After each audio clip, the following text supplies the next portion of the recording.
All right, good morning, good afternoon, good evening, good night, whenever and wherever you may be watching. Welcome to Plant Based Homestead Prepper. My name is Roderick Chappelle, and here we make prepping fun. In this video, we're going to be talking about season one, episode one, of The Colony. So, looking forward to having this conversation. We are waiting for several folks to come in from the tribe, from the family, and hopefully we can get this discussion going. I am very, very, very excited because this is one of my favorite preppery type shows, and I watched it throughout the week, and then I watched it twice this morning because I wanted to I wanted to have a really good discussion with you guys. All right, good, we're on. And two, I wanted to give you guys some test questions of all things. Can you believe that? Test questions? What? Yes. So I'm a little early jumping in, and I know that folks will be coming in very, very shortly. And this episode or this show came about from last Saturday. We came in. I can't remember what we talked about, but I was like, you know what? That's a great idea. We can have homework throughout the week, and then come in on Saturday mornings and talk about the things that we've learned on the shows that we watch. It'll give us some entertainment and some education at the same time, because we are edutainers. So as you come in, please sir, please ma'am, say good morning, say hello, or good evening, wherever you may be coming to chime in from, and state your state in which you are watching. So very, very, very excited about this conversation. I am, as a matter of fact, I was trying to figure out everybody that was in the show's name. I wrote down everybody's name, but I forgot to write down everybody's ages in the show. So, and the only one I'm missing, let me see, 1, 2, 3, 4, 5, 6, 7, 8, 9, 10. So I got all 10 of them. I thought I had missed one. And hopefully you guys can help me fill in the blanks, because even though I was listening for their names and their ages, some folks I actually missed. So, hey, Knife Collector, Arkansas, have coffee and ready to go. I am happy that you are here. Thank you for being here, sir. Good for you. You made it. And hopefully we will have some more folks to chime in. I know I jumped in a little early. I wanted the notification to come up and go out quicker and earlier this morning. So looks like we have a few of us on here. I'm two people because I'm monitoring from my phone. So I'm going to actually plug that up because, as you guys know, I've told you 1,000 times, when we are live and I'm using my phone, I drain the battery like crazy. So let's plug that joker up. This weather is something else. It was really, really, really cold like 2-3 days ago. Then it kind of warmed up yesterday, and then I got up this morning and that wind was blowing, and it is very, very, very chilly. Okay, I wouldn't say it's cold. It's very chilly this morning. All right, guys, so let's get started. The Colony. How many people actually watch the episode that I asked you guys to watch? The Colony, season 1, episode 1. How many people actually watched it? So we're gonna wait for an answer, because this is and we're gonna take our time. We may go right at an hour on this. We may go over. So this might be a longer, more lengthy conversation, because I think there's a lot to learn from the people in the Colony. Remember to hit that like button. Remember to so out of everybody that's on right now, Knife Collector is the only one that did his homework. Are you serious? Okay, well, Knife Collector, we're gonna have a great conversation between the two of us. So let's start off by talking about the volunteers in the show. Okay, so you had Mike, which was Okay, Peggy at the Latter Rain Homestead. I watched it. I had never heard of that show before. Really? Okay, well, I'm glad I brought something new to you and something that you were able to see. Okay. All right, let's put you guys chat up on the screen. Good morning to Knife Collector. Good morning again. He said he did, and then Peggy said I watched it, but she had never heard of the show. All right, so let's go over the characters or the volunteers. They're really not. Well, I guess they are characters, but the volunteers. So we had Mike, which was the handyman. He was the tall Caucasian gentleman, and he was very abrasive. Okay, we'll describe him as being abrasive. And I'm a handyman, and I hope I'm not that abrasive because that dude is like really, really abrasive. Then we had John C., which was the IBM engineer. He was the older guy and very, very, very smart. Okay. We had Morgan, which was the black female. Well, she looked like she could have been black and Asian. Young lady. She's 22, 23 years old. She was an engineer. I think she worked aerospace engineer of all things. Then we had John V. John V., which was the machinist. And I call him the religious fanatic. Then we had George. George was the doctor. George was, Mike is not abrasive. Okay, Ham. All right, so Knife Collector said yes, very. And then Ham says Mike is not abrasive.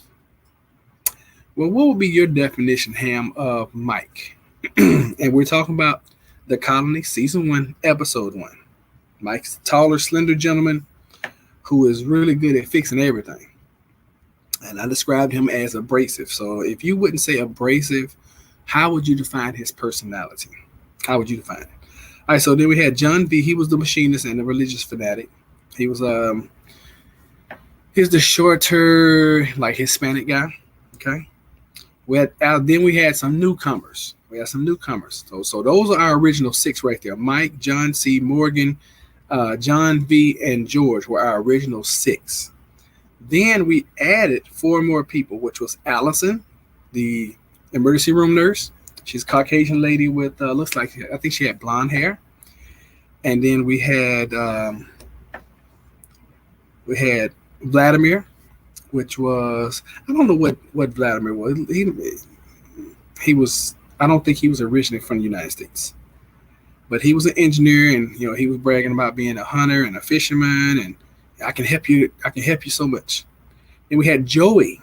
Joey was the contractor, and he was the ex-convict. We had Leilani. Leilani was another black female. She was a martial artist and a personal trainer. And off of episode 1, seems like she was more of the more level-headed people. Okay. And as a matter of fact, the reason I say that is when Mike was on watch that night. I want to say it might have been night 2. Leilani was one of the ones. I mean, everybody was trying to calm Mike down, but she was one of the ones that was like, "Hey, look, if you had gone out there and gotten hurt, what kind of position and predicament would that have left us in?"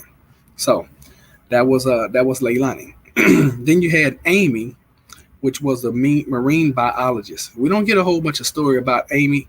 Amy seems like she had a southern drawl, so she seemed like she might have been from the South somewhere. So the show starts out with everybody being sleep deprived and basically going on a fast, and it seems like it was for 30 hours. All right, so they had limited food, limited water. I don't know how much they gave them, but it was very limited, and it was a shock to their system to represent an event. Okay, because if hopefully nothing ever happens, but when or if something happens, how many of you guys realize and understand that it's going to be very stressful? Even if you have all your preps, even if you've thought of everything, it's still going to be stressful because once you have your needs met, then you're going to be thinking about other folks that you know and love. So they put us in an event where it's like a mass global event. And I'm thinking something like a pandemic where it's killed off most of the population. And because of that, these first originally there was six volunteers, sleep deprived, and then they get to go and loot some abandoned warehouse, or they said the department store, abandoned department store for 15 minutes. And then they threw a curveball on them, and 10 minutes into it, they send marauders in to come in and steal what they've already stolen. Now, first of all, you got to understand, I want you guys to put yourself in the mindset of these volunteers. So, first and foremost, you have stayed up, 24, 30 hours, which for me, lack of sleepy means Roderick's cranky. So I'm already cranky, all right, just from not getting enough sleep. Then now I get the opportunity to go in and take some things that I think I'm going to need, which it was crazy to me. Now, see, you got to understand also, these people are not preppers. They are just the average, everyday, ordinary Joe. So it's not like they weren't thinking like we would have been thinking. Now, if we know that we only have 15 minutes to go in, smash and grab, and then we got an 8-mile trek, first and foremost, I would have taken all the Roman that they had, because Morgan was like, hey guys, I found a bunch of Roman up here. I would have taken every pack of Roman that I could put into a carrier, in whatever it was, the shopping cart, anything, because I know that's going to be light and it's going to be some calories for us later. They was grabbing bedding, and I saw all kind of crap that they had grabbed. I'm like, what in the world? But most people who are not preppers, they're thinking of creature comforts. They're not thinking of, they're not thinking of long-term survival. They're thinking of creature comforts, because they were grabbing, oh, I can sleep on this. That's the least of your worries. You need to be grabbing some stuff that's going to help you live. So do you guys agree with that? And you being preppers, what would have been the things that you concentrated on when you went into the abandoned department store as far as trying to smash and grab? Okay, I'd love to hear what you guys would have thought about that, because we looking from the outside in. We can shoot holes into these people's actions because we're looking from the outside in. But if you put yourself slept down in the middle of it, then it's a lot different. So let's see, 15 minutes looting, 10 minutes in, they send the marauders in to come in and steal. Now, I don't know about you guys, but if I'm stealing and you try to come in and steal from me, it's going to be a problem. And I think it was. I was very impressed with the way that we don't get a bunch of that interaction with the marauders, because remember, this is TV and it's edited. And a lot of things we don't get to see. We don't know, how the fights broke out. We don't know what the marauders did. We just saw a little pushing here and there, and then they were getting out and they go on this 8-mile trek. Now, normally, the average person can walk a mile in 10, 15 minutes.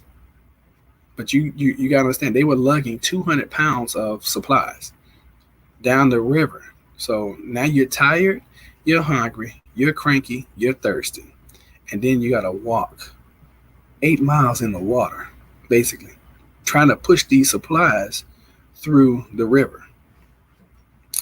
So then they finally, arrive at what they consider the sanctuary, which is this. I wrote it down. It was a 80,000 square foot warehouse, 80,000 square foot.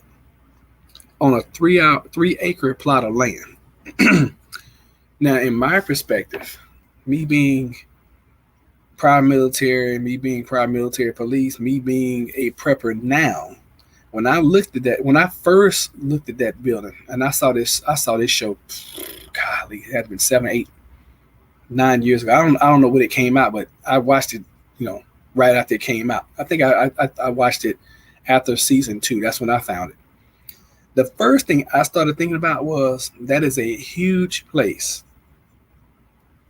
And did anybody else think this? Because you guys are not chatting at all. Did anybody else think this is a huge place to try to secure?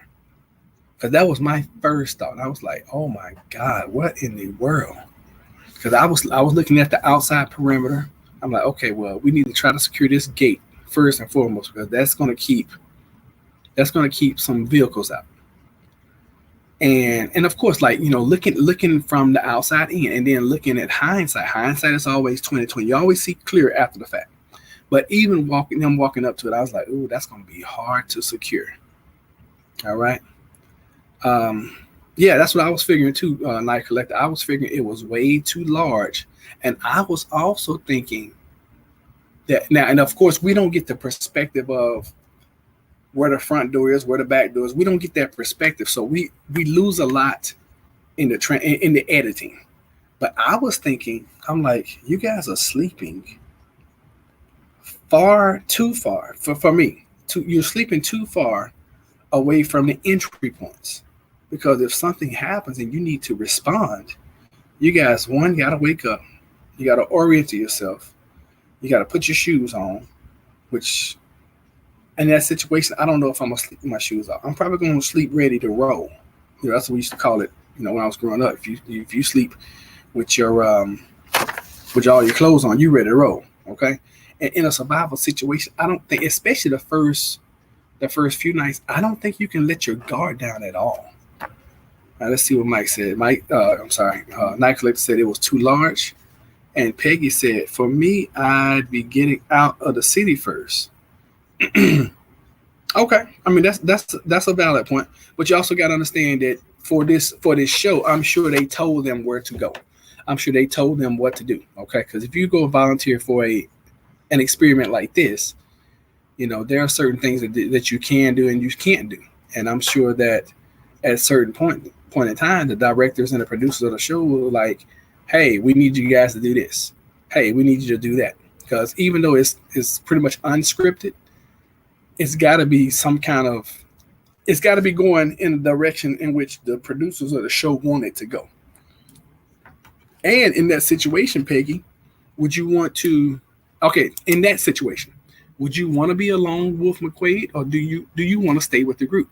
And I taught my kids early on. I've always taught them this. When we're out, anywhere where we are, we can go to the mall, we can go to the theme park, we can go to Chuck E. Cheese. Stay with the group. And they'll tell you now, and they're grown. I'm like, what's the first rule when you're out with us? Stay with the group. Yes, stay with the group. Because once you go out by yourself, you're a target. You're an easy. No, you're not only a target. You're an easy target. So, great. And I think that's what they did. They bugged out to their bug out location, which was the sanctuary. I just thought it was enormous. It was huge. So let's talk about some of their accomplishments, especially on day one. I was rather impressed with the way they worked together. And I know we had a discussion the other night. Karen came in. She was like, they should have elected a leader. And I'm like, okay, so on episode 1, we get day 1 through day 4. And I really think they were inventorying what they had, which was wise. They had to figure out their water situation, which they did. They went down to the river and got river water, which was wise. I think they should have sent more people, because remember, there's strength in numbers, and you're more secure with the more people that you have. So that was one thing I shot holes into their system. Y'all, hold on. Let me go ahead and turn this thing down. 1 second.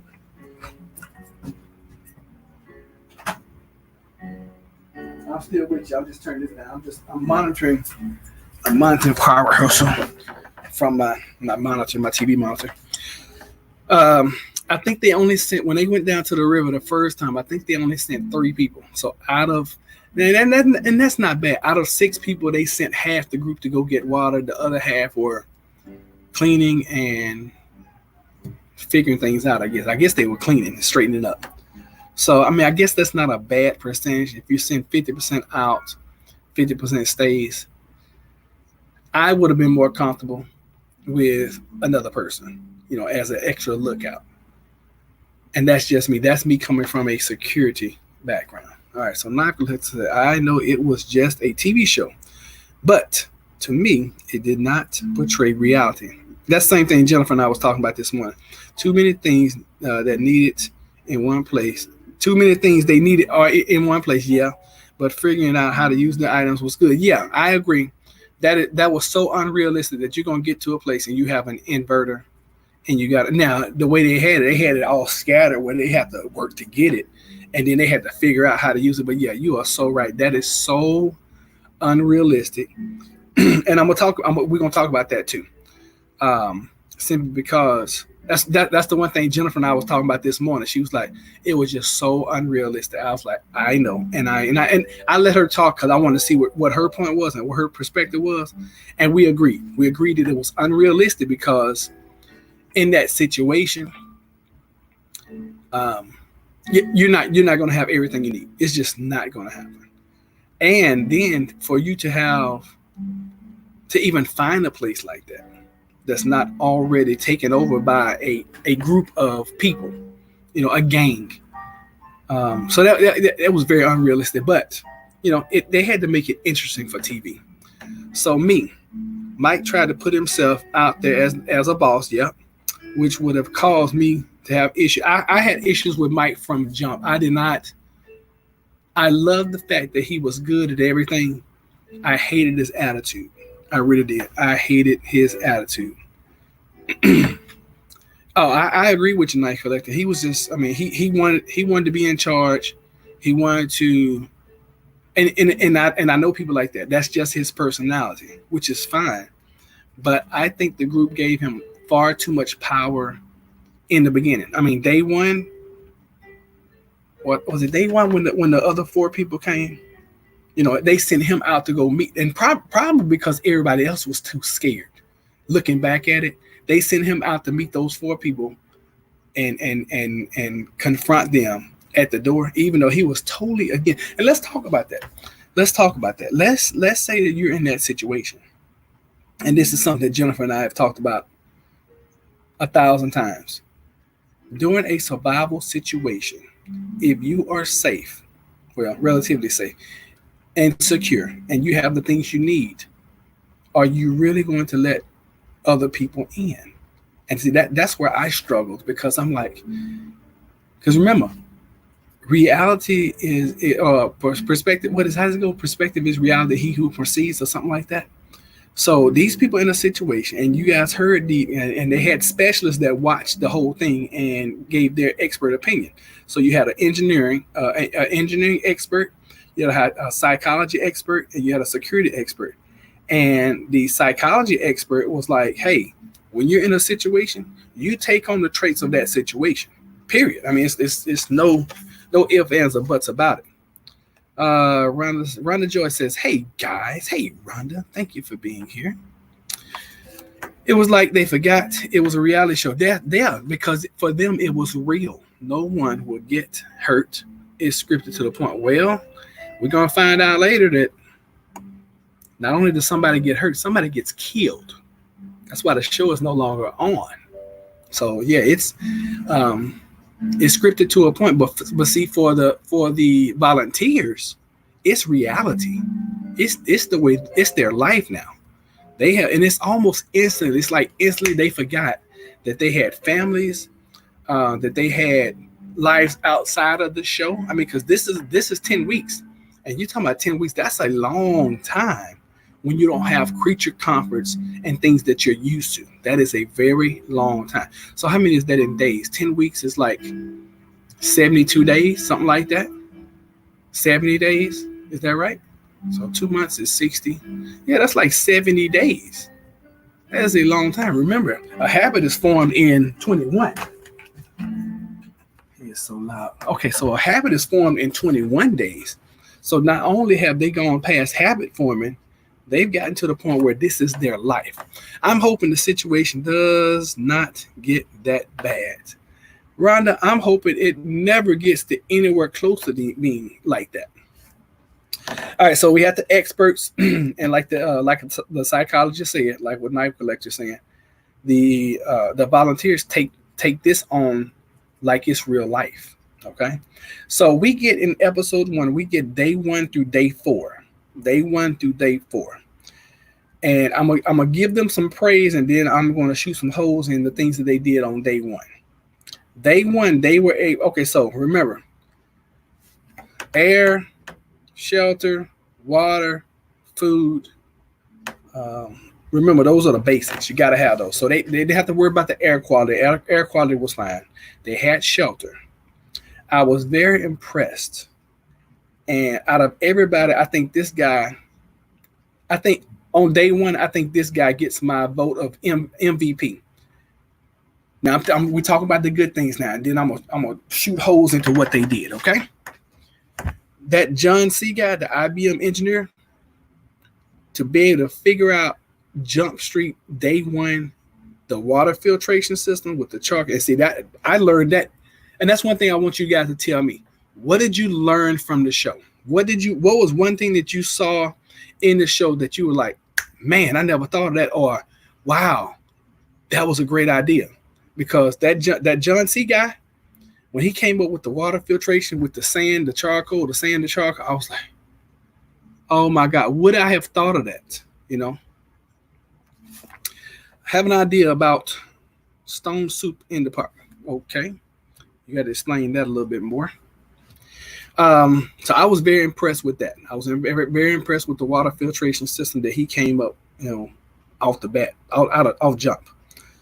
Their sleeping quarters, I was impressed with them, coming together, for sleeping quarters. And I gotta add this.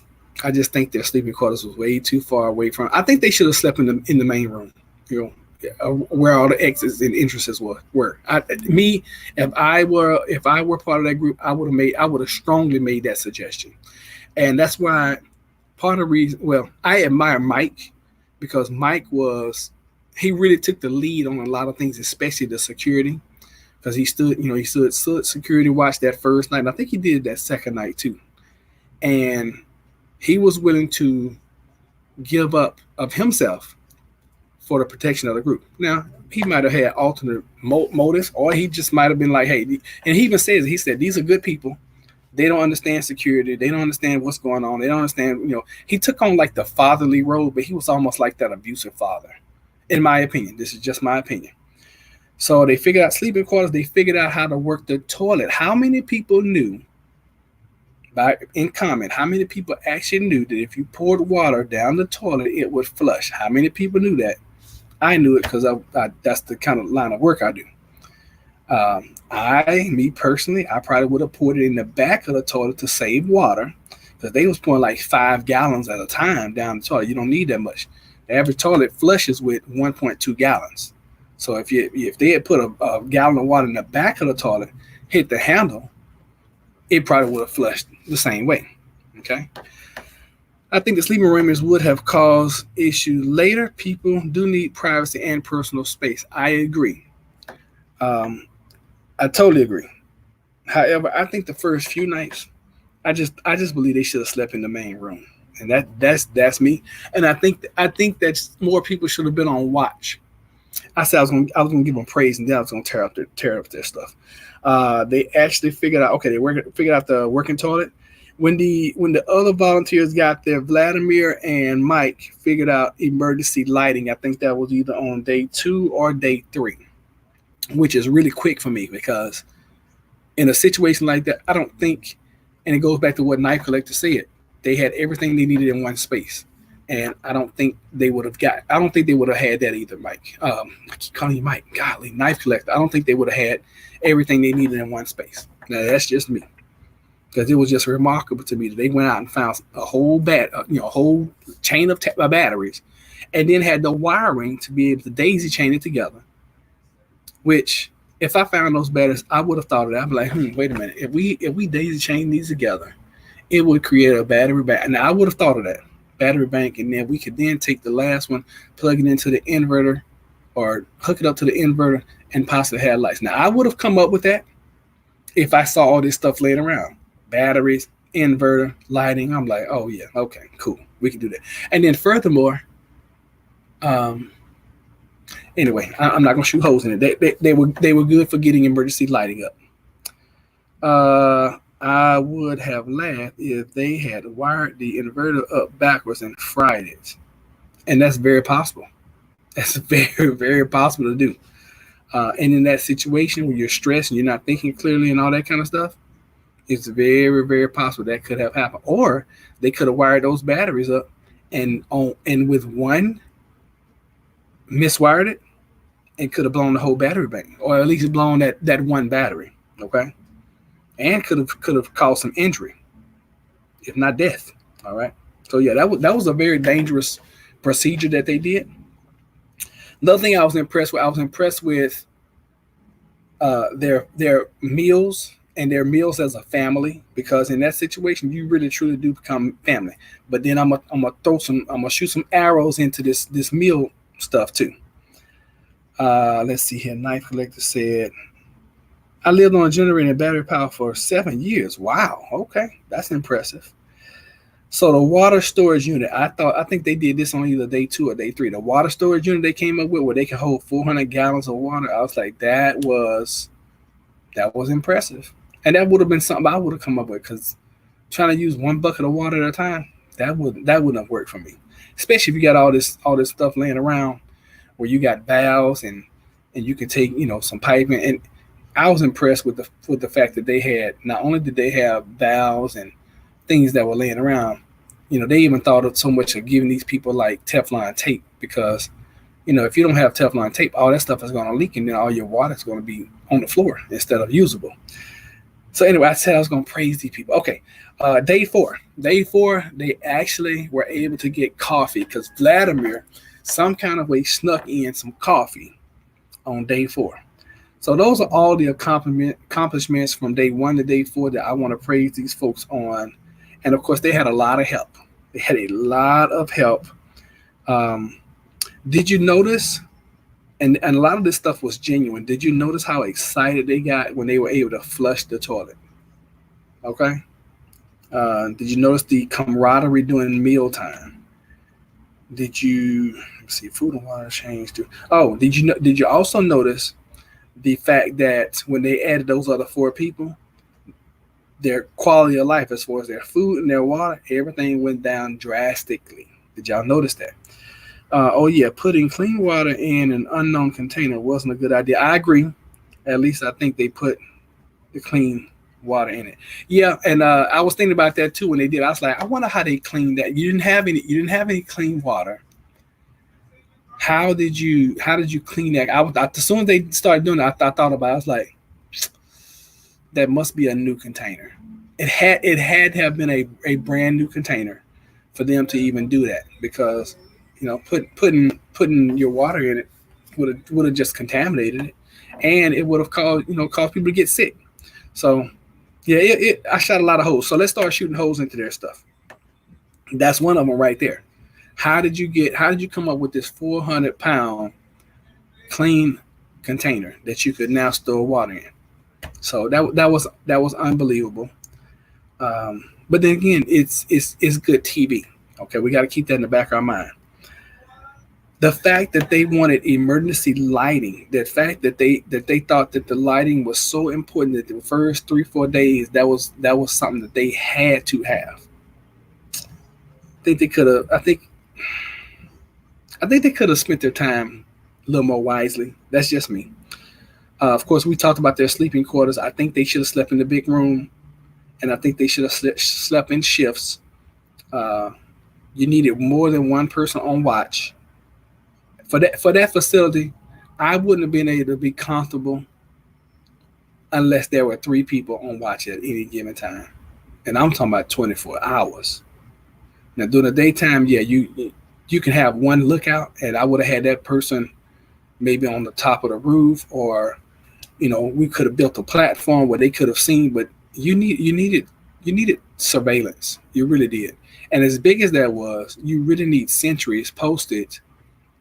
You needed 2 on top of the roof, pretty much at all times a day. Did they have that much manpower? It was only 10 of them. No. So that was one thing that the security portion just really bothered me. Okay. Let's talk about the water filtration.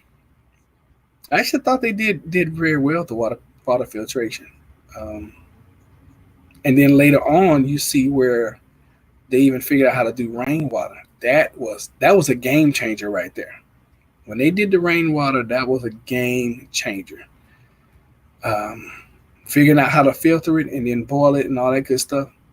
That was awesome. And see, we never really figured out how they were making fire, but with all the stuff they had in that warehouse, they could have used batteries and arc and sparked and made fire. So they had plenty of ways to make fire. The working toilet, I think they wasted way too much water flushing toilets. Okay, especially they were doing it from the front, and they had a whole bathroom. They could have chosen one or two that they could have used, cleaned up and used, and then stored the water in the back. And I'm sure they probably figured that out later on. So I'm sure somebody was like, "Hey, why don't we stop pouring the water down the front and just put the water in the back of the tank and flush it that way?" Um, the food and the meals. I did not like the fact, and this is going to sound, I don't know how this is going to sound, but I did not like the fact that the women were preparing all the food. I call one out, soup in the park. Just bring something. It begins with a pot of water and a stone. It ended up with a delicious pot of soup. Are you serious? Is this something that the city did? Is this something that a promoter did? What in the world? A call went out. Soup in the park. Just bring something. It began with a pot of water and a stone. Okay, I'm assuming that's something that actually happened in your area. Like I said, also with lighting, even though it was inside, it could have gotten them noticed. Yes, that yeah, that too, and that was another security portion, because even though you're inside, you got all these holes that you've punched in walls and all that kind of stuff. Yeah, people are going to see that from the outside. So, to me, lighting wasn't that important, especially in that situation. Okay. Oh, it's a children's story. Okay, okay, great. I'm glad you clarified that. Um, all right, so it's a children's story, and then I love the story of Stone Soup. Okay, Hopeful Terror. I had never heard of it. Okay, so let me see what else we can shoot. Hold their security just, it was jacked up, and you could tell none of them really had a strong background in security. And I'm not saying I'm an expert. It's just certain things that I saw, like the lighting. I was like, that's not important. And even if it was that important, the lighting should have been positioned where it was in a certain area, and then you could like block that lighting. Because I remember when we were on ship, that was one thing that we never did let escape from the ship. It was, you could be, oh my God, you could be court martial if you let light escape from the ship, at nighttime. That's just something you didn't do. Um, their water situation, and I put down water as a negative, especially in the beginning, because I just felt like they didn't have enough water. And you guys know, I try to teach water, water, water, water, water. You need more water than you ever think you're gonna need. And if you don't believe me, go outside, shut your water off to your house, and watch within the next hour. Don't you go to your faucet and flip that faucet on and expect water to come out. Just mark my words. Try it with your family, and see how many times you go to the faucet and turn the water on and there's no water. So water, water, water, water, water. Also, let's see here. What else did I come up with? Oh, I was talking about the meals. I didn't like the fact that it was broken down into this sexist um, colony where the women were doing all the washing and the cooking, and they even and one of the guys even mentioned that, was like, yeah, uh, I like this. We're sitting back. He had his arms folded, his legs kicked up. I like this. The women are doing our laundry and cooking our food, and I'm like, are you serious? But unfortunately, that's, I think that for a time, if we go back to the Stone Ages for a while, I think unfortunately that's what's going to happen. And it caused me to think, because I do that with Jennifer now, because I'm like, she's like, we don't do a whole bunch of cooking. It's more meal preps now. And she asked me yesterday. She's like, we usually ask each other what we're gonna eat tonight. I was like, well, I bought a bunch of avocados and I'm waiting on you to fix me some guac. Now she knows that I love her guacamole way more. Ever since she started fixing guac, and I love her guac more than I love mine. She's like the guac expert. Just like in my house, I'm the juice expert. Not that I make better juices. I just don't like her touching my juicer. And when I get a better juicer, I don't know. Maybe she can do juices. I don't know. It works out for us. But I just didn't like the fact that the men felt like they could go and do all the hard labor all day long or whatever, and then they expected the women. I don't know what the ladies were doing throughout the day. I guess they were cooking. I mean, I guess they were cleaning up the house. I really don't understand it, and I didn't like the editing part of that where they made it look like the women were only good for cooking and cleaning. I didn't like that. That was one thing I didn't like about it. I didn't like the attitude that the guys took. You guys, let me know if I'm right or wrong on this, okay? Rhonda said that's right. Let me see here. Chaining the doors shut was bad, as the Marauders could have gotten a cutting torch and cut it without. But that's true. They could have. What was the alternative, Night Collector? I really thought that was a good idea of securing the doors. I probably would have made some other kind of latching mechanism on the inside so that we could. I thought welding the door was a bad idea because that was George's first idea. He's like, well, you want to weld it? And Mike was like, no, let's punch holes in the wall. But I think having some kind of latching mechanism, that would have been easy to do with the chain. They could have taken and welded one part of the chain on one side and welded another part of the chain on the door. And then when they closed it, they could have tied it off on the inside, or because even when you got chains, they could have just they had plenty of wire. They could have just wired that together, and that would have been a sufficient lock. So let me see here. Bar the door from the inside would have been better. Yes, that's true, because that would have been easy to they could, and since they had welding equipment, they could have welded one side to come together, and then you just have a little bar with a nut and a screw or whatever, and slide it down, and boom, you cannot slide those doors. So yeah, that would have been. I can see that. Yeah, I can definitely see that. So that was. But as we get into the season, as we get into the series, it's gonna get intense. For those that haven't seen it, hopefully you haven't gone further, because I would really like to take this out so we can have discussions about it. How many people like the idea? And you guys did not answer the question. I asked the question early on. I said, what did you learn from episode 1? I really am curious of knowing, especially the people who had never seen it before. And that's another question. How many people had seen this prior to this week? How many people had seen The Colony season 1, episode 1 prior to this week? How many? That's important for me to know. I don't know why it's so important, but it's important for me to know. All right, let's see. Have you guys given me any likes on this? Okay, I got 5 likes. That's not bad. All right. Not hearing from you guys. All right, let's see. Well, Mike near the end. Mike near the end saying, I'm just standing here and things are getting done with it. That's why I'm saying he was just so abrasive. And that was his attitude. It was the attitude like, oh, I'm gonna get things started, and then I'm the king of the castle. Yeah, I loved him. I loved him because of his resources. I just hated his attitude. It was so, he had such a bad attitude. So Night Collector said this was his first time. Good morning from Alaska. It's early. Yes, it is. It's 10, 9, 8, 7. What's it? 6 in the morning for you, Alaska? Okay, I saw it back.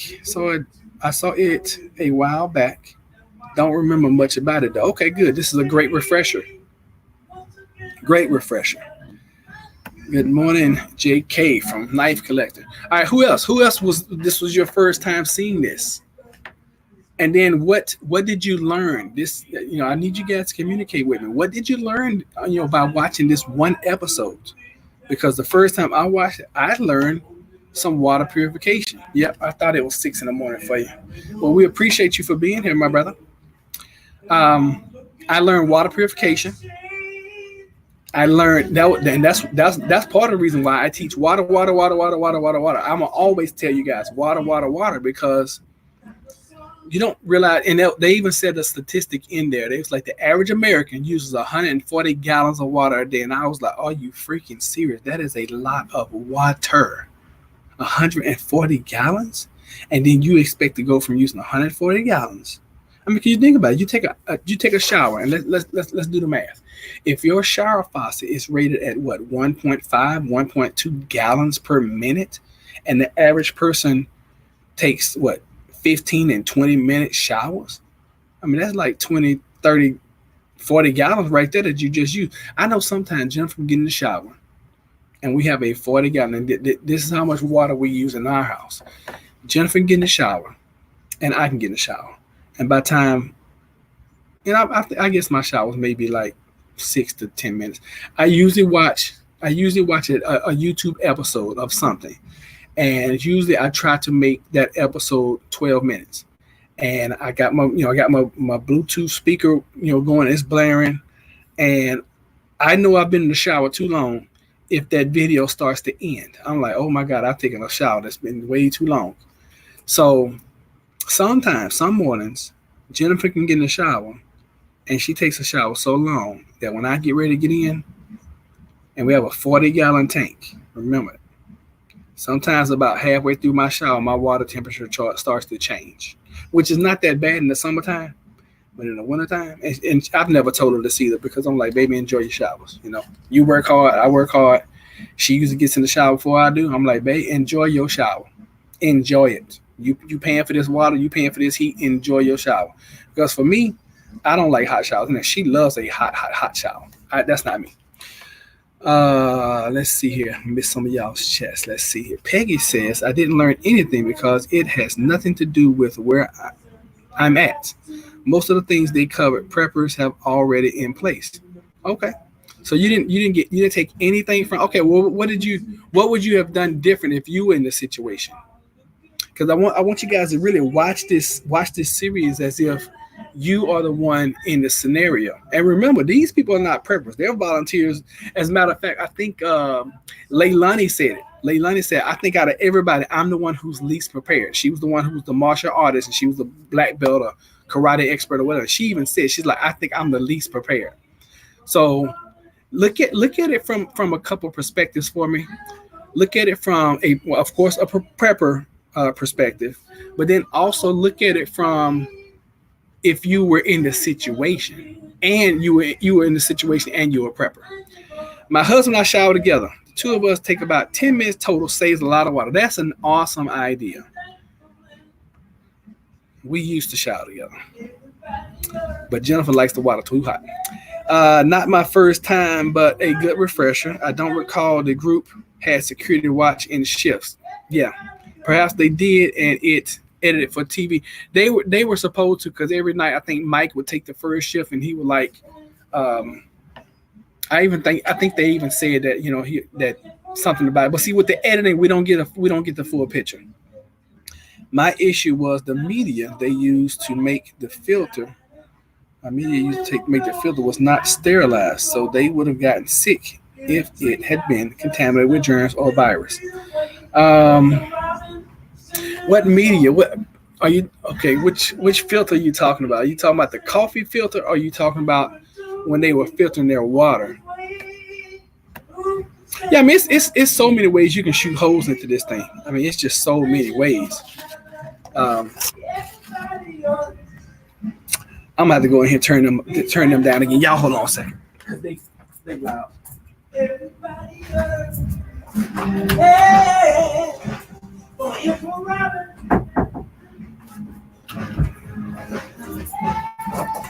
All right, I'm back, y'all.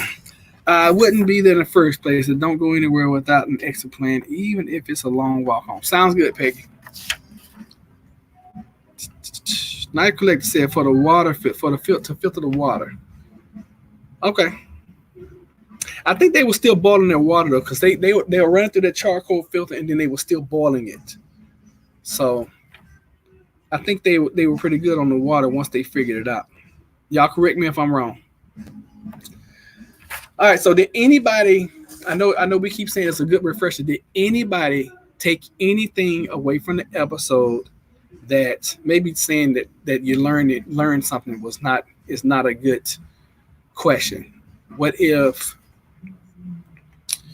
oh gosh, did you take anything from it that you would have done different? How about that? Let's phrase the question that way. Because I always want these talks to be informative, educational, and I want us to walk away being better than we were. Because even though I've watched it in the past, I watched it this week early on in the week, and then I watched it today with a really critical eye because I was trying to shoot holes in the stuff today because I want to ask you guys some good questions. Make sure you are grouped up with engineers. That is something that you can definitely take from this episode because they had what was that? Let me see here. Morgan was an engineer, Vladimir was an engineer, John C was an engineer, and then you had a handyman and you had a machinist. So you had 5 people who had basic to intermediate to expert engineering. And later on in the season, if you've never seen this, later on in the season, that engineering is going to prove to be invaluable. Especially with John C. To me, John C is the man. He is absolutely the man because he comes up with some stuff later on that's going to totally blow your mind. So if you've jumped ahead, you've seen some of it. If not, then we'll catch it together. Okay, so before we even go into season 1, episode 2, is this something that you guys are liking, enjoying? Is it something that you want to continue? Because I don't want to continue something if it's not meaningful, if it's not helpful. Because we can always watch American Blackout and shoot holes into that one. You agree with John C being crucial? Yo, yeah. To me, he's the MVP of the group. Okay. Group of engineers, yes. Okay, so John C is, yeah. He and later on you're gonna find out. Because this dude comes up with stuff that they should have voted him president, chancellor, group emeritus leader forever. Because he the way he thinks is just amazing. All right, so Peggy says, be careful if someone wants to assume a leadership position over you. I wouldn't just follow someone else just because. And I agree with that. And that was the discussion that we had the other night. Because Karen came in, she's like, they should have nominated and voted for a leader of the group, and I totally disagreed with that. I don't, and especially in a survival situation, unless I'm coming into a situation where it's like, okay, Negan's going to let me in. And for those that watch Walking Dead, I used to watch it, I don't watch it anymore. But for those that are coming into a Negan situation, is that his name, Negan? Okay, anyway, if you're coming into that type of group, and you just got to fit in, then you go out and you're going to steal for Negan. And we find out later on, Negan is the group. It's not just that one guy named Negan. Negan is the group. So unless you're coming to something like that, if you're starting with a group of people, in my opinion, I think that everybody should be making decisions together. I say continue. Okay, so we got 1 vote to continue. JK votes to continue. All right, looks like we got about 10 folks on here, and we got 2 votes to continue. I need more votes to either continue or discontinue because I enjoy this. I enjoy watching the series. And I have probably watched both season 1 and season 2. This is probably my 8th to 10th time watching this. So we got 3 for continue. Thank you, Tara. So looks like we got like 10 people on here. Okay, so Peggy says continue. That's 1, 2, 3, 4. I got 4 continues. We need at least 5 votes. We need at least 5 to continue. Okay. Now, this is going to be a commitment. If we're going to do this is going to be a commitment for the next. This is going to be some weeks. This is going to be some months. Okay. If we're going to continue this, because let's look and see. I don't know how many episodes is in season 1, but there are a lot. I like picking things apart. So we can continue if everybody wants to. Okay. So let's see how many episodes the Colony season 1 has. Unfortunately, it's on YouTube, and we're already on YouTube doing stuff. So it's like 1, 2, 3, 4, 5, 6. Looks like one is deleted. Okay, 7. Okay, so that's 7, and there's 8 and 9. Okay, so it looks like it has 9 episodes in season 1. So that takes us out at least 9 weeks, guys. And then, 10. I'm sorry, it's 10 episodes. So then season 2 starts.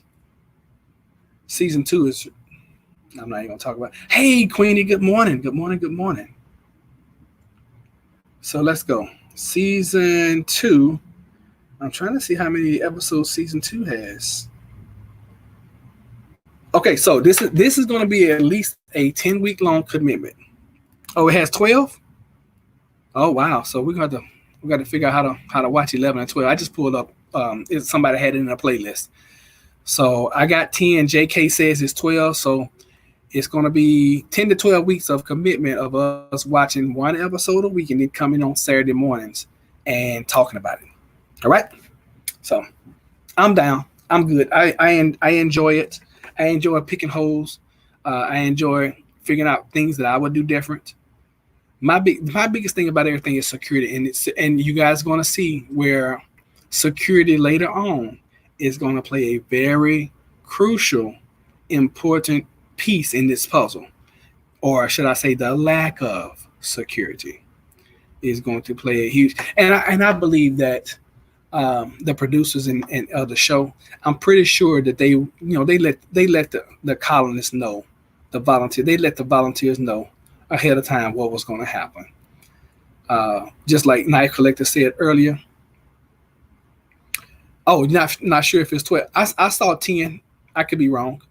Um, yeah. Can you guys go and search out and see if you see any episodes, The Colony, season 1, past episode 10?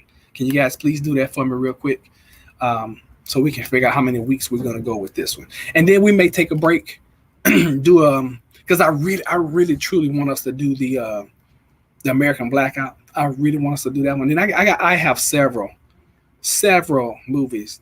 I call them spoofamentaries. I have several spoofamentaries that we can watch and shoot holes in, and take things that we've learned or not learned or refresh. I try to go into every situation and into every circumstance where it's a learning experience. Even if it's things I know, I still try to take it down to the basics and learn something from it. Even with like up here where I work with the sound. When I get the chance to work with other sound engineers and I'm able to do shows with other people and stuff, I go in with an open mind. And I'm asking you guys to do the same thing. Go into this with an open mind. Put yourself and see how many. This is a question I want to ask you guys. How many of you guys would volunteer to be a colonist? I would. I'm gonna raise my hand. I would, just to see how I would perform, if nothing else. Been found. It's been a while since I followed the show. Okay, cool. Following the narrative rather hindered what they could do. Yeah, they would have been. There would have been many homes, food, warehouse, and other stores. That's true. Yeah, I mean they had to do what the producers are telling them to do. It's a good discussion point. Looting. Okay, let's talk about looting then. Yeah, I would so love to go. If they were still doing it, I would volunteer. Now I wouldn't do Naked and Afraid. I think that's just ridiculous. That show is just. I mean, I used to watch it, and I used to like watching what people would do, but I think that's just so far fetched. When are you ever going to be naked in the woods by yourself or with a partner? To me, that's just crazy. I mean, it's great for TV. They got this other show called Alone. That one right there, that one scares me. I don't know if I will volunteer for Alone. Alone is, you got to be some bushcrafting type person to go out on Alone.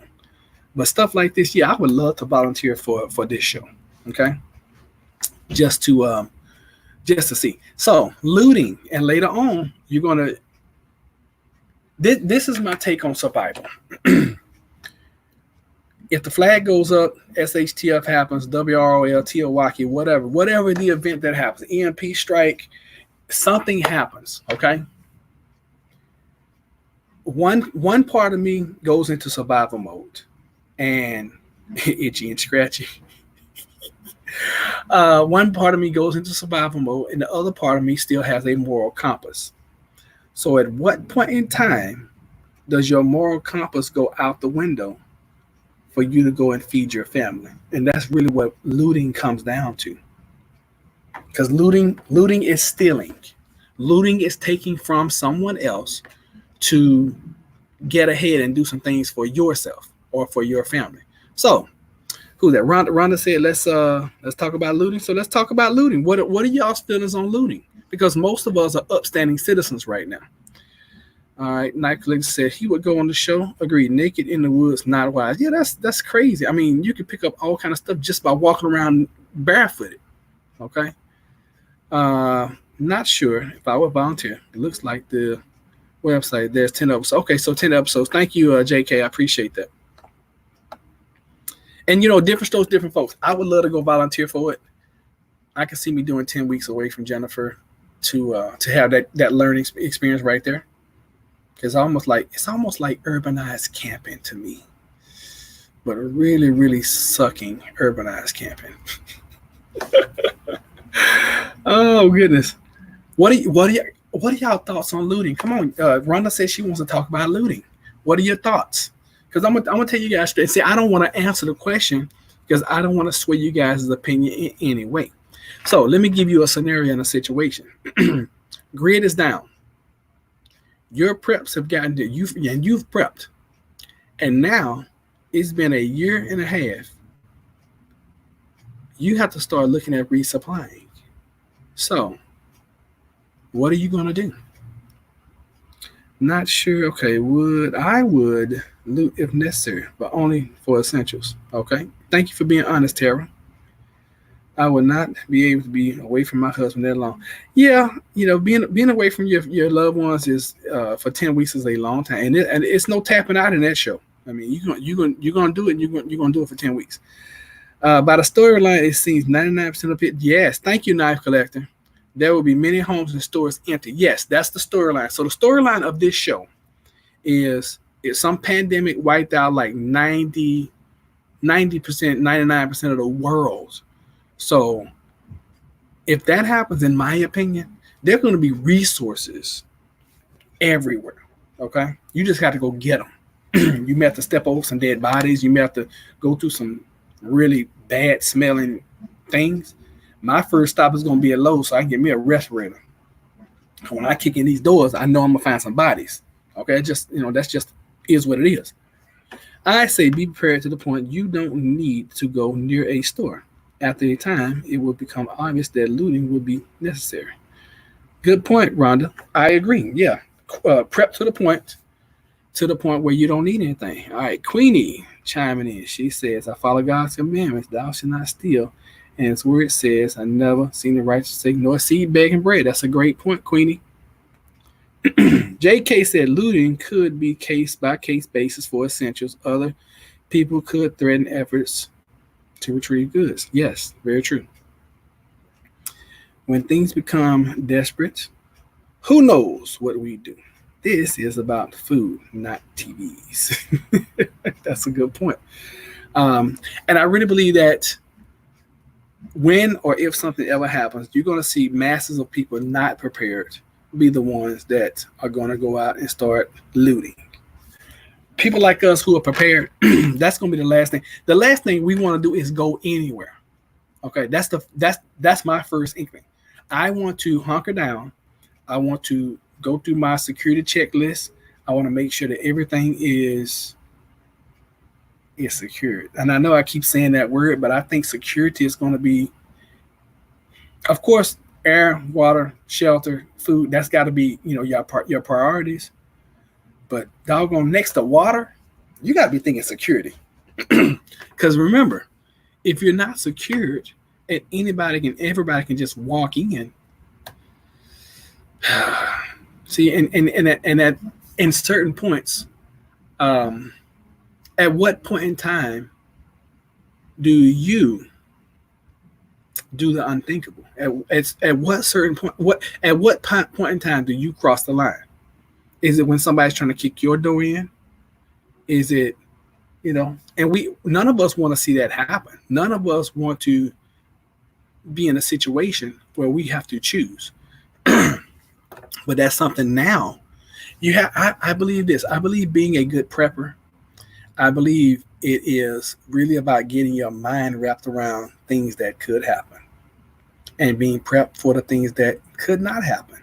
You know, like I said this in a video like 3 months ago. Zombie apocalypse, far-fetched. Okay. Um, some kind of global pandemic, it could happen. An earthquake happening and a tsunami hitting Virginia, that's likely. Okay. That's something that could happen. Um, some kind of attack where your city gets shut down for a day or two or whatever. Now and then in time that could happen. Look at New York during 9/11. The city was shut down for what, days? That's the world we live in now. So being prepared is really having the mindset of thinking things through before they happen and having plans and having contingency plans. Let's see here. Let me go back to chat. Looting could be a case by case thing. Okay, it's not for TVs. So true, Roger. Thank you. I don't even know what I said that was true, but I appreciate you for agreeing. All right, guys, we're coming up past an hour. So I want to thank you all for being here. It was a good discussion. I need next Saturday, I need you guys to really, really, come in with the answers, because I'm gonna ask you the hard questions. And I really need you guys to chime in, help me with the discussion. So to recap, we had original 6 people. We had Mike, the very abrasive handyman. We had John C., which was the IBM engineer. We had Morgan, which was the aerospace engineer. She was a young lady, about 22, 23 years old. John V., which is the machinist. You know what? This guy, he was such a follower, and I meant to talk about him. He has such a moral compass as far as, he became the chaplain of the group. But day one, you're rummaging through somebody's stuff. That I didn't like. That was nothing about episode 1 I did not like. I did not like the fact that he and Mike, and more him than Mike, but he was more of a follower to Mike than anybody. They're rummaging through first of all, you let these folks into your sanctuary, into your home, and you're being evil, and you're being not even evil, you're being nasty toward them.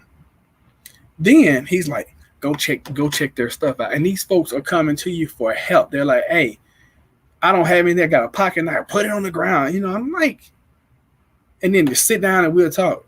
And what was the guy's name? Joey. Joey was like, I'm not gonna sit down. You're holding pipes over me. And I was like, cool. I'm good for you, Joey. Because that was one thing I wanted to make sure I point out. In any situation, make sure you keep your dignity. Because just because somebody has something, and this kind of ties into that live I did last night where I showed you guys that little bitty lime, and I showed you just because it's small does not make it insignificant.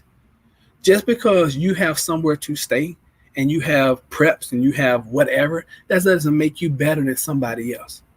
And see, those 4 people that came in, and you're going to see later on in the season, those 4 people that came in, had it not been for those 4 people, those original 6, I don't think they would have made it. All right. So let's go back here. Definite earthquakes in Alaska. Agreed. Yes. If I were trying to build something, as long as food could be had, I would let people in to grow the group. Yes. More defense, more knowledge, more manpower. Yes. Knife collector. Now, this is the question I have for you.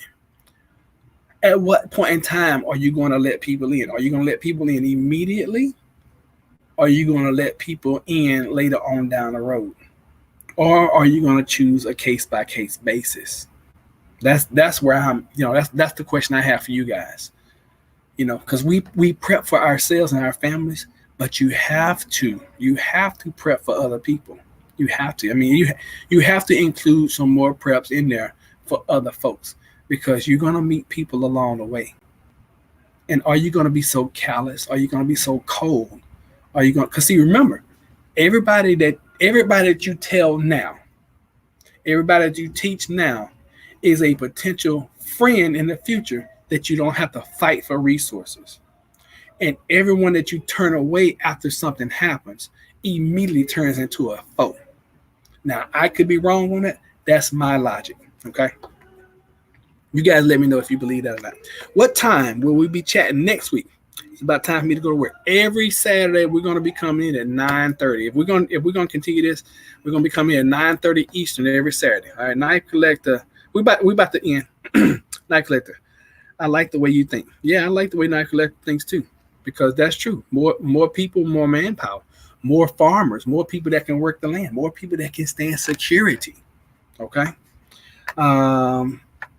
I could not refuse food or shelter to anyone. Yeah, I mean, unless they come up being a jerk, man. If you come up demanding stuff, then I could. Right, Logic. Thank you, Rhonda. I appreciate that. People like the Marauders, you know they are bad. I would take them out right at the start. You have to. People like that, you can't let them band together. Okay, that's my thought. Have a hard time with trust, so it will be very difficult for me to let someone in that I don't know in. I can see that. Okay. But would you, okay, Tara, let me go back to that. Would you help them? Could you turn them away empty-handed? And then remember, there's a caveat to that question. If you turn them away empty-handed, now you created a foe.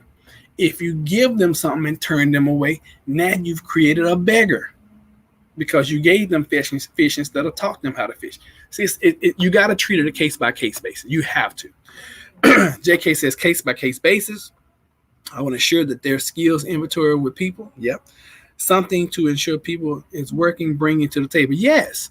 And it's almost like The Walking Dead. I refer back to that a lot of times because Rick would ask people, how many walkers have you killed? How many people have you killed? Why? And you almost have to have those kind of questions if you're going to entertain strangers at all. What have you had to do to survive? That's like Michonne. I remember when Michonne first joined the group. Michonne had been walking around with her baby dad, her boyfriend, and his brother on chains, and had taken their teeth out for weeks, if not months.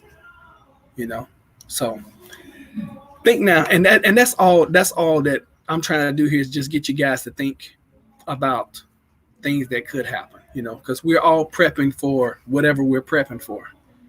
And I thought this was a great idea for us to get together and have a topic of a conversation and to learn from each other, because I learn from you guys every week, and I appreciate it. Thank you. Any more last parting thoughts, comments, concerns, questions? We'll be back next Saturday. So this week's homework is The Colony, Season 1, Episode 2. The Colony, Season 1, Episode 2. And if you need me to post it, I didn't even pull it up. Let me put it up so you guys can have it. Y'all bear with me. I'm going to put it up real quick. And remember, today at 5:05 p.m., Jennifer and I will be doing the Jennifer Show. Since you guys love Jennifer so much. I kind of like her too. Okay. Season 1, Episode 2. Let me try to find it for you real quick, and I'm going to post that in the chat so that we will have that. How about that? All right, Episode 2 right there. It looks like this came out in 2009. Wow. I didn't even realize it was, man, that has been a while. It's 29. That's 10 years ago. Wow. Y'all have y'all realized how fast time flies? Now, we started this channel on July 21st. Here it is, November. We're rolling up on, what's that, 4 months? July, August. That's almost 4 months, and it seems like on one end it has been 2 weeks, 2-3 weeks, but it seems like on another end we have known each other all our lives. Have y'all noticed that? I've been replaying Fallout 4. I wish they'd make more realistic. Oh, you've been playing Fallout 4. I'm not familiar with that game. Is that on PC? Is that on PlayStation, or is that on your phone? I never even heard. I've heard of the game. As a matter of fact, I was at Walmart yesterday and I was looking at games, and it's funny. My sister-in-law blessed me with a with a PlayStation 4 because she found out I like games. So she blessed me with a PlayStation 4 back on my birthday on May the 4th. And it's funny, since I put the channel up, the network, I haven't played the PlayStation one time. That's usually my pastime. It's pretty much on every platform. Okay, I'm gonna check that out. It sounds like it. That's the last thing I need though. Is a game to take some more time from me. But I'll look into it. So guys, thank y'all so much for being here, and hopefully you enjoyed this discussion. Hopefully you have you'll spread the word and tell some folks, hey, we're doing this crazy thing where we're watching this series and then we talk about it on Saturday mornings. So come in. Hey Rhonda, I didn't know, is this your first time being with us? If so, would you please consider subscribing and coming back and spending some time with us? And let me run through the list. Thank you guys individually for being here. Let's see here. Of course, Knife Collective, Peggy, thank you. Ham was here. I think he left. Rhonda, thank you for being here. Tara from Homestead Hopeful Tara. Y'all go check her channel out. She has an amazing channel. Rhonda Joy, thank you for being here. Queenie is here. Thank you for being here. Tahanga, thank you for being here. And JK, thank you, sir. Hope I didn't miss anybody. I was just trying to run through the chat. And if you didn't chat and I didn't call your name, it's because you didn't chat. Okay, cool. Think I got everybody. Nice to meet you, Rhonda. Hope you come back again. If I stayed in the city, I would take over the county jail. Most are like a fortress, true. Collect food, gas, weapons. You have an armored SWAT vehicle if streets are clear. That's a good. It's not a bad plan there. But it's so crazy. I mean, if it's a situation like in the colony where 90% of the people, 90+% are dead, you don't really have to go take over anything. You can just kind of walk in there and just use it, kind of like they did with the sanctuary. So, all right, guys, we're out. Remember, 5:05 today. I got another premiere tonight for you guys. Y'all gonna absolutely love this one too. And we are family. We are family, and thank y'all for being here. Love you guys. Y'all take care.